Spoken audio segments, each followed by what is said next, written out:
அஸ்ஸலாமு அலைக்கும் வரஹ்மத்துல்லாஹி வபரகாத்துஹு. தினமும் ஒரு துஆ. சஜிதா திலாவத்தின் பொழுது ஓத வேண்டிய துஆ. சஜிதா திலாவத் என்றால் என்ன என்பதை முதலில் அறிந்து கொள்வோம்.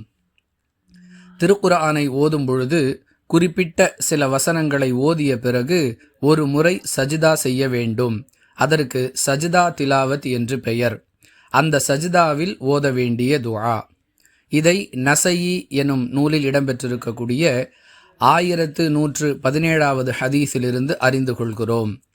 சஜித வஜ்ஹிய லில்லதி ஹலகஹு வஷக்க சம்அஹு வபஸரஹு பிஹவுலிஹி வகுவதிஹி.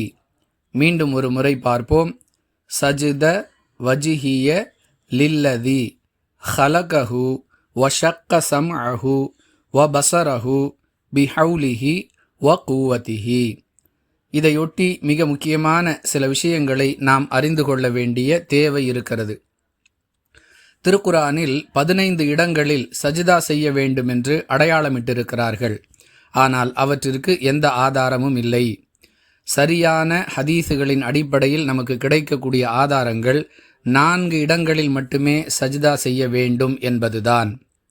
திருக்குர்ஆனுடைய 38வது அத்தியாயத்தின் 24வது வசனம், 53வது அத்தியாயத்தின் 62வது வசனம், 84வது அத்தியாயத்தின் 21வது வசனம் மற்றும் 96வது அத்தியாயத்தின் 19வது வசனம் ஆகியவற்றை ஓதிய பிறகு மட்டுமே சஜிதா செய்ய வேண்டும் என்று ஹதீஸுகளில் ஆதாரங்கள் கிடைக்கின்றன.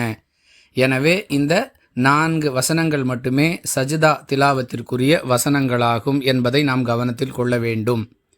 இது தவிர இந்த வசனங்களை ஓதும் பொழுது அவசியம் சஜிதா செய்ய வேண்டுமா, சஜிதா செய்யாவிட்டால் குற்றவாளி ஆகிவிடுவோமா என்றும் சிலருக்கு கேள்வி எழுகிறது.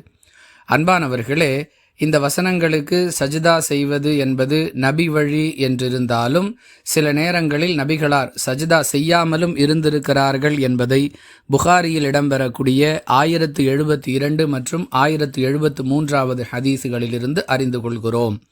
எனவே இவ்வசனங்களை ஓதிய பிறகு சஜிதா செய்யலாம், செய்யாமலும் இருக்கலாம் என்பதற்கு மார்க்கத்தில் நமக்கு தெளிவான ஆதாரங்கள் கிடைக்கின்றன.